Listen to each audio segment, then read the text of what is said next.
You are listening to the Unglamorous Life. I'm Celeste. I'm Laurin, and this is the weekend of drumroll. Oh, I couldn't even do that right. Yeah, that was a pretty bad drumroll. Wow. Celeste's first match back since you stopped wrestling. I'm stepping foot back in the ring. I wanted to make that a little more dramatic and Should we start it? We should just keep going, right? Yeah, no, okay. I'm telling the viewers I wanted to make this sound great, and then people have learned to. They have come to expect that from They us. just have really low expectations for my intros. You can only go up from here, guys. So it is your. We literally did the hand clap too. God, I want to punch both of us in the face. So I retired from the WWE 4 years ago. It was 4 years in January. So last month. This will be the first time I've been training in the ring, just, practicing matches, training, stuff like that. But it'll be the first time I step in the ring to have an actual match in front of people with a real bell and a ref and all those things. And it's so significant and so special to me. Which is why we thought it'd be really cool to go over this for you guys. And just, even if you don't want to, start wrestling, we are going to talk about that, but I want it to be more of why you're doing this. So that's the first thing. Why did you want to do this? After, multiple years off, tell us why you wanted to come back and do this. So, and like you said, even if you have no interest in starting wrestling, maybe you don't even like wrestling. It's more than that. It could be anything. I could be going back to knitting and it'd be super meaningful. It's, you knit a penis and then you're like, hey, I got you a gift. I'm like, this is my calling, and just start knitting phallically shaped things. I don't know what you would call it. So I wrestled, for 4 years in the WWE. Probably the last 1.5, 2 years of my career were extremely I was on a high, I was champ. I had amazing storylines. I had tons of TV time, pay-per-views, all this stuff. I was on this crazy high. And, in show business, I feel in actually every career there's peaks and valleys, right? So you're on top, you're not on top, you're on top, you're not on top. And it's, the good, the bad, the good, the bad, it all balances out.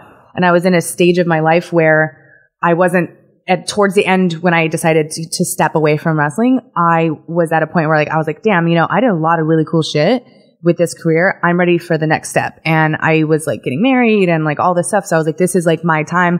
I'm not super relevant right now. I'm not getting a ton of TV time. This is my time to bow out with grace and not burn a bridge and just leave on my own terms. And it was a super kind of all of a sudden rash decision, but it felt right at the moment. And it's been 4 years since then. So within that 4 years, my life has just changed and transformed. I don't even know if there's a word for it. I mean, there is. I just don't know it. And my life has changed so much. So when I left, it took me 6 months to launch Celestial Bodies, to start my business. I got married a week before I launched my business. And then it's just been building my company and going through this super lousy marriage, then deciding to get a divorce and going through all these crazy pivotal changes. And along the way I lost a sense of who I was and kind of the things that I stood for. And I lost myself. I was really digging deep, when I was in the really just trenches of the divorce process and restructuring my business and just trying to stay afloat and not just cry into my hair every day and not get out of bed. I was really digging deep to try to find the things that made me passionate, the things that inspired me, what was going to keep me going, what was going to fuel my fire. And kind of full circle came back to wrestling. I remember when you brought that up and I was oh, this is so cool. And I know it's a little bit different this time around because when you first started, we've talked about before, you just kind of jumped into it, I'll just try out. And then, you were really good. But I think that there was something missing for you. You know what I mean? So what was that? And why did that kind of lead you to want to get back to it? I know, I feel there was something missing, right? Which is why you were drawn back to it. Right. Initially. Yeah. So it's almost there's unfinished business, right? So when you said, when I got signed, it was everything boom, boom, boom, fast, fast, fast. I was thrown into the fire and I debuted on TV, on this reality-based elimination show with literally no wrestling experience. Ended up winning that show and then got a spot on the roster and had to prove myself, basically climb the ladder, prove that I was worthy of being there. It took a few years. I learned everything on the fly. I learned everything by being in matches, live events. And dude, I have no idea how you fucking did that. Honestly, what choice did I have? I was this is the coolest fucking opportunity. So it's well, do I say, oh shit, this is so hard, I can't do it? I guess I'm just so uncoordinated, but I don't even know what would happen if I stepped into I would have literally zero idea what to even do. There's so many aspects of professional wrestling, just like any sport, that you don't know until you're literally experiencing. You learn. Like, so you're gonna like hit me now? Is that like how this works? Do I? You literally learn so much about yourself in situations like that. I was thrown into the fire and I thrived under pressure. It was so do or die for me then. I was in this constant mentality that I had to prove myself. There was like, it's show business, and I had body image issues just like all of us did, just from the pressure of being on TV and being super thin and being the ideal quote unquote diva that they wanted. And I've always been bigger, more muscular girl. So that was something that really was always on my mind and I feel like hindered me in some ways. And then once I proved myself as a performer, then they gave me leniency about how I looked. They're like, okay, you're your own person. You're this, like you've created this for yourself. And that was really cool. But it was always do or die. It was always like, okay, this is my job, but at any moment I could be let go or I could get seriously injured and not have a career anymore. What's my plan? It was always like everything was so do or die. And then when I got engaged and I kind of fell into this complacent stage of my life and kind of felt like I could depend on this person I was going to marry.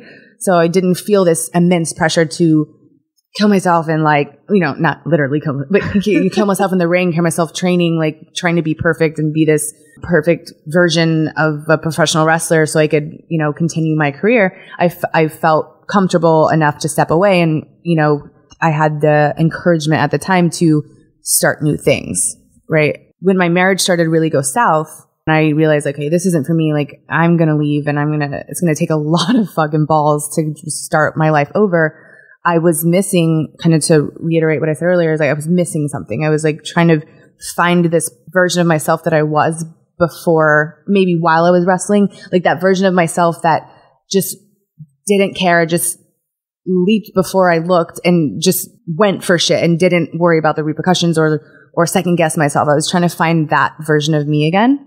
I feel like wrestling is such like a strong sport and it's very like, kind of like you said, proving yourself, but not even just to other people, but like to you, like your capabilities, like because it's mental. It's 100% on your own capabilities. So any event or anything that you can put yourself towards. So like I know a lot of people could probably never imagine themselves, signing up for like going to like where you train and just like, like learning that kind of stuff, right? But it's literally any new event that you want to do or like anything that's out of your comfort zone, right? And you kind of just feel like you can put yourself into this and it can make you better. And I feel like that's where a lot of competitive events in general can do that. So like for you, like you were missing that, like you didn't have that anymore. Like what was driving me? Like you wanted that competitive edge again. Like you wanted something like, that's why a lot of people fall into like, competing or triathlons or Ironman or obstacle race stuff. Like, I mean, people usually want like an outlet. And unless you're a professional athlete, which is a very small percentage of people who are competitive, I feel like need something to put their energy into. And because you're going through so much shit at that point,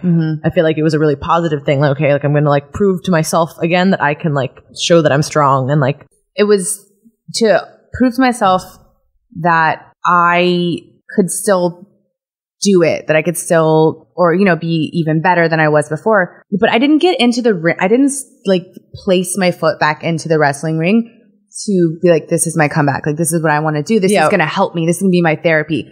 I contacted Pablo Marquez, who's my trainer now or currently. And I said, hey, can I use your school? I need to use a ring. I need to get some footage of me in the ring now because I'm launching a YouTube channel. And he was like, yeah, absolutely. Like, I know who you are and blah, blah, blah. Come down. I'll open up the school for you. So it was initially me just reaching out to him because he's a local wrestling school. And I just wanted a really cool cinematic video. He had some of his students come out and we put in like 2-3 hours of training. And I was so rusty. Like I hadn't done any of that stuff in so long. And I was out of shape and like I was in like what I call quote divorce shape, like just not myself, like eating like shit or not even eating, drinking a lot. Not eating a lot. Yeah. and just like not taking care of myself. And so it was like, I was like, oh my God, how did I used to do this before? That day was so special for me because I was like, damn, I miss this so much. And it's just like kind of anything that you have a love for. Once it's in your blood, it's like always in your blood. And if you get an itch for it, like you got to scratch it. Right. So I accidentally left a pair of Chuck Taylors at the school. Pablo texted me and he was like, hey, you know, you left your shoes here, but I know you'll be back. And we laughed about it. And he meant like, I see the fire in your eyes and I know you're going to be back. I kind of laughed it off. And then a few weeks later, you know, I reached back out to him. And then ever since then, I've been training 2-3 times a week. And it was really like no intention of, hey, let me go I want to make a comeback. Like I want to have a match I want to make a big event. It was never that. It was like, damn, like, thank you for opening up your school to me every week. And, you know, he would open up early. He would try to accommodate me because like he saw how much it was like helping me. Of course, like I was trying to give back too for everything that he was giving me, you know, just with like love on social media and all that, like just kind of like a friendship partnership type thing. It's brought so much cool stuff to the school and just to me, like personally, it's helped me become this like really well-rounded, super passionate person again. Even if I didn't have this big match coming up in 2 days, I would still be going like busting my ass, you know, 2-3 times a week at the school just because it's giving me so much drive. And it's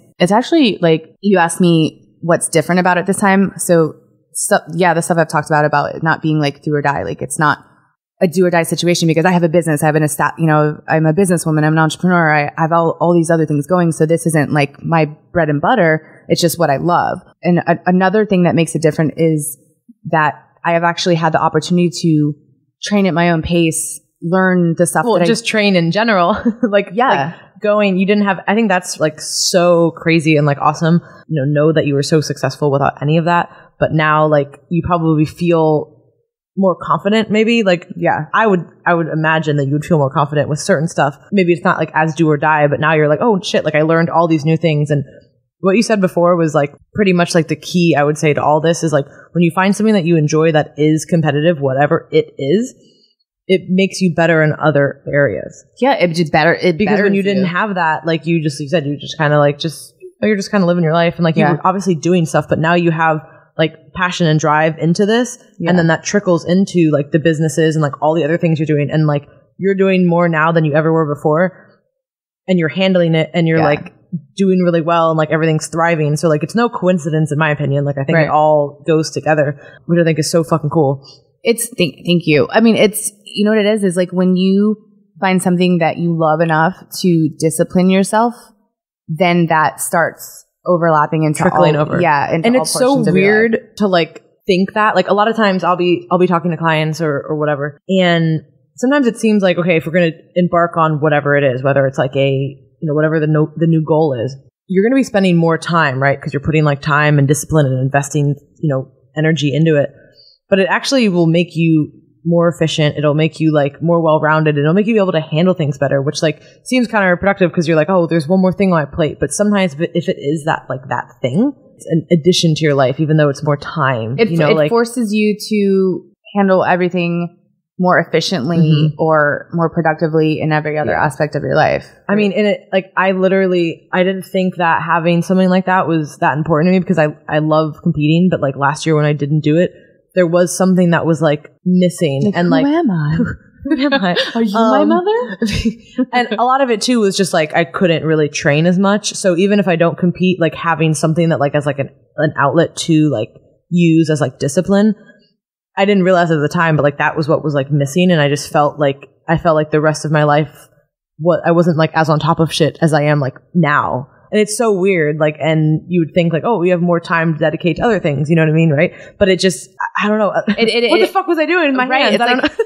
No, we're just like, it pushes your true character out. Everybody has a ton of shit going on, but everybody has the same 24 hours in a day. And if 3 or 4 of those hours of the day are doing something that you love or something that you are super, super passionate about, then you're going to like, even if it's at the beginning of your day, it's going to set the tone for your day. Or in my case, it's at the very end of my day, worked my ass off, ran out a million errands, like, everything that I have on my plate. And then I have this thing that's fucking physically exhausting. It beats my ass. It's 40 minutes from my house, there and, each way. And I love it. I literally look forward to it all day. So it's like, if you can find something like that, there's nothing better. It's not a tangible thing. It can be anything, literally. and that can change too over time. So if you haven't found it yet, don't be like worried. Just try a bunch of new things, like, because there's so many, and I keep saying like competitive things that are like physical, like using that as an example, just because we're both like that, like as far as like we like physical, like demanding things, but it doesn't even have to be that either. You know, like it could be something else that you really, really enjoy that you like dedicate like your time to. But I think, yeah, like it's really cool how different it is this time, and how like you probably feel like more prepared, and like it's just been a whole different experience like leading into it. And yeah, I mean, in a way, obviously, yes, I do feel more prepared, but I also feel, even though I've performed in Madison Square Garden. I've been on live pay-per-views, like live TV, literally, you know, where you would think that is the pinnacle of pressure. For whatever reason, and I don't mean for whatever reason, like I know inside of me why this is so important. Even though this match, this comeback, and I don't know if I'm going to wrestle again after it. I know I'll go and train, but I don't know if I'll do another show or whatever. But this match, even though it's inside a charter school, it's not televised. It's not on that top level. I mean, it might be on my Insta story, but it's gonna be Bonin Laurin's Insta story. So it's not on that level that I was used to performing at, but now it's so much more meaningful. It's what it represents. Mm-hmm. It literally represents all the fucked up shit that I went through, and how it really, like, I really hit rock bottom. I did. And it forced me to find a way to get back to who I am, what I'm good at, why I'm here, like why I get up every day. It was really important to me. As I'm talking, like I'm really expressive, and so are you. Like we always move our arms, and it's like killing me because like I got the second session of my sleeve on my arm tattooed yesterday, and I was at the tattoo shop for 12 hours, right? And so I found this tattoo guy. His name is Stefano. He's incredible. He started my sleeve from my wrist to my forearm a few weeks ago, and then he went on like a little tour in California. He didn't get back until Tuesday night. And so I really wanted the majority of my sleeve to be done before my match.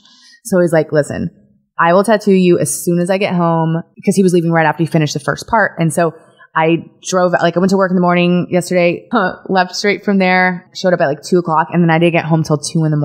The actual tattooing time was like 8 hours. But even though it hurt, and my arm is so swollen still, and it's probably going to hurt real bad to wrestle with on Saturday. Like, I'm so dumb. Everyone's like realizing it. They're like, hey, I just realized you're wrestling on Saturday. Like, why the fuck did you get your tattoo? But that's how much it means to me to have the majority of my sleeve done by the show, because it's a actual physical representation of like, hey, I'm fucking doing shit that I love. I'm doing stuff for me. I'm doing stuff that I want to do, and I'm living my life like on my terms now. And like, I got this sleeve, and this is the literal physical representation of it. And it's like such a, like, if you really look at it, it's like a really dark tattoo, not color wise, but like the meaning, it's just like a dark vibe. And I really love that. Like, it's so. What did the guy say at the cover bar? He's like, that's a dark bitch. That's a dark bitch. I was like, man, this is amazing. So from my wrist to my elbow is 3 sirens from Greek mythology, and they're like really beautiful, but they have these very like creature-like features on like their hands, and they have scales, and they're consuming souls of men. And it's really beautiful, but it's kind of like fucked up and creepy. But then the top part is Lilith. She's a goddess. There's a ton of interpretations of her, and you know, every religion tells a different story, and some people don't even know who she is, whatever. Lilith it's the legend of the first woman. Certain books, she was basically the first woman. Like, she was she was before Eve. She believed in that they were equal in every way. She wasn't subservient to Adam, and she was basically kind of like the first feminist. She was kicked out of the Garden of Eden. I don't know. She's so badass. And there's this picture of her that I really, really love. I took that to Stefano, and I was like, this is what I want. But there was the original picture had a lot of nudity, and I didn't want that like straight up on my arm for the rest of my life. You know, like around like little kids, and I'm like, oh, look at these tits on my arm. Like a dirty sailor. Check out this bitch's rack. Yeah, look at this dark bitch's rack. Anyways, so Stefano, he's such an artist. He took a picture of his close friend, who's, I think she's originally from Italy. She travels the world doing tattoos, and she's in town right now. And so he took a photo of her and wrapped her like in a red cloak, because Lilith is wearing a red cloak in the picture that I love, and wrapped it around her to cover her body more so he could have a more physical representation of it. And then he worked the art in like around it. So it's such a cool process. And I met her last night. So I'm like, dude, I just met you and I have you basically tattooed on my arm, your body. So no, it looks amazing. And I've literally always gone back and forth about wanting like a forearm sleeve. And then just seeing it, I'm like, fuck, that looks so awesome. Dude, you really just, you so much more street cred. Like and times are different too now. Like tattoos are so much more common. And, you know, my mom's like old school. She's 65. So I got it. And then I didn't see her for a couple of days. And I was like, oh, I'd like try to prepare her. I was like, okay, mom, So, first when I told her I was wrestling again, she was like, oh my God. Because like I always had like some shit that I heard or like some crazy schedule. And she was always so worried about me. But then mom life. Yes. Don't be such a mom. And then I showed her I had a long sleeve on. I was like, Mom, I got a tattoo. And she was like, okay. And then I started pulling my sleeve and I go, it's really big. And she goes, what is it? And so I showed her and she was silent for a while. And obviously like I'm 31, like I'm an adult, whatever, I'll do whatever I want. But like obviously I care about what my mom thinks. Like she's my mom, but she was like, it's gorgeous. And I was like so floored that she didn't have shit to say about it, like negatively. But I don't know how she's going to feel about the top part. The top part's really, you're like, plot twist, it got even bigger. I just should tell her I got a tattoo on my face. So on the phone. So then when I see her in person, she's like, oh my God, thank God it's not on your fucking face. This looks a lot better. Yeah. I almost feel like I'm going to have these feelings of emptiness after the match. So my advisor, Chris Kingman, he's like my mentor advisor. I had to talk with him about this because my original plan to like when I set the date for this match was, okay, I'm going to get some footage. Like Alex, my photographer, our videographer, like I love his stuff. He's like super artistic. He's super extra.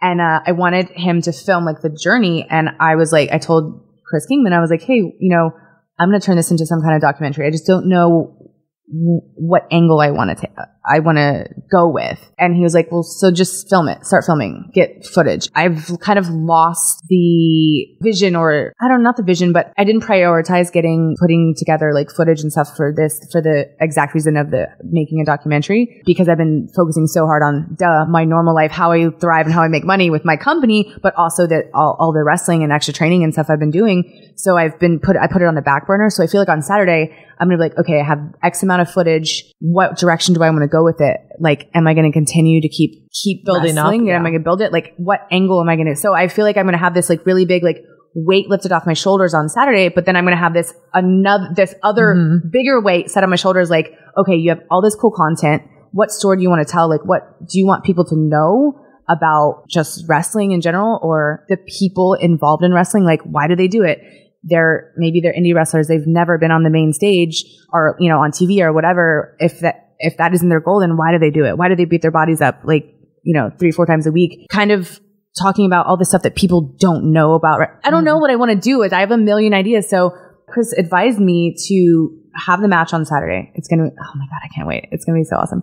Have the match and then take like 30 seconds or like a minute and like really take in everything that I'm feeling. He was like, that you'll know. Like, whatever. So you're going to know as soon as you finish, like what you want to do. Like if that was like one and done as far as like the actual match, like, you know, like an event, you'll still go train and stuff. But if you want it to be like your last one, or if you're like, no, fuck this, like I'm going to keep going. Yeah. And like, I guess moving up, doing bigger matches, or is that how you say it? Yeah. Like, is this what you do? But you're totally going to know, dude. Like, and I feel like as soon, you're not going to do it if you don't, you know, if you don't feel like, don't vibe with it, you're like, okay, I'll just go practice and stuff, you know, but like, I think you're going to know like literally immediately, like how you feel. Yeah, I think so too. Be able to trust it because it's not like, oh, well, what am I going to do if I don't choose wrestling as my career? Like, oh, well, I have a career. So, yeah, you know, it's not this. There's not that pressure. It's not that kind of pressure. It's more, it's really literally just about, and that's so crazy. And it is 100% just that. And it's like a really cool feeling, like knowing that it's you, like you are grabbing life by the balls, like you create your destiny. So whether you have tremendous pressure, like if it's your career or whatever, or you don't, or there's not that pressure, you're just doing something because you love it and it makes you happy, even though it beats the shit out of you and ages you probably like way too fast, and you risk your health and stuff doing it, but you love it, so you do it. It's all up to you. Like, it's your decision. It's your passion. It's your life. So that is one of the biggest things that I've taken away from everything that I've gone through, then put myself through, and everything that's changed is like, you really do have the power to control. You have every opportunity to like make the decision that's right for you. Shit happens to you. Like, you can't control what happens to you, but you can control what you do with it. Mm-hmm. So I feel like that's like my theme of like my life right now. I want to like say, I might like butcher it, like who started it or whatever, but there was this guy, Ed Milet. He like has like a podcast. He's like a big business guy and stuff. He's like been around for a while, but I was just listening to one of his podcasts on the drive over because I had like a long drive. So I listened to like 76 podcasts. And he said this before I've heard him. And then his guest actually said this, which was like cool. Like, I don't know if they like planned it. I think he just like said it. And, it doesn't happen to me. It happens like for me, like because of something else. You know what I mean? Like, right. Oh, like XYZ bad shit happened. You know what I mean? Like, oh, why did this happen to me? It's like, no, this happened to me, like for a reason. Right. You know what I mean? And you have to figure out what that is. And I think that what's really cool about this is, like we said, like if you figure out something that you like doing that doesn't necessarily like make sense, like especially if it is something that's like competitive, a lot of people think like, oh, I'm not going to put that much time and energy into it. You know what I mean? Because it's, like a time suck and a money suck and a huge investment. And what the fuck are you getting out of it? If you're not, in the NFL or the major leagues or whatever. But like we said, if you're doing something that's like for you, that you're controlling and getting better from, it's only going to impact your life in other ways. And nobody's going to understand that besides you. Like whatever it is, if you want to be the best, like, amateur bowler you could be, and people think that that's like dumb that you're spending time, money, and whatever on that. Mm-hmm. But if that's making you better in other aspects of your life, then go for it. You know what I mean? And that's where I think. And you also don't owe anyone else an explanation as to why you're doing something. Like, I know there's originally, like, going back to my mom's my only friend. No, like when I originally told my mom, Simon, where are you? Can you chime in? Come listen to it. Yeah. Come tell everyone what I do in private. I told my mom, oh yeah, like I'm kind of wrestling again just for fun. And she was like, why? And just because she was concerned, like I said before, like she was just concerned about, don't get hurt. Like, geez, you're 31. What are you doing? Whatever. Like, I thought that part of your life was normal. Yeah. But that's mom shit. But like, again, like you don't have to explain yourself to anybody. Like, you just do you. I always think about that with injuries too, but like honestly, people get fucking hurt all the time who aren't active at all. Like, people like turning a corner and tearing your ACL, literally, like shit happens all the time. So like, obviously, like if you're putting yourself in a high risk position, like you're at a higher incidence to get injured, but like shit's gonna happen to everybody. And honestly, if you like are always afraid of that, you're probably gonna have like other repercussions from like not doing things that are active, like type 2 diabetes. Yeah, I mean, that's like a potential side effect of sitting on your ass and not getting injured. But I know that's kind of like a weird loop around, but I think like, concerns are valid from people, but like you said, you're going to have to do something that if you're really passionate about it and like you really want to do it just for you, then fuck it and go for it. Girl balls. Drop mic. Thank you for listening to The Unglamorous Life. Please subscribe to the podcast and leave us any feedback. Go to celestialbodies.com and laurinconlin.com. And remember, life is unglamorous.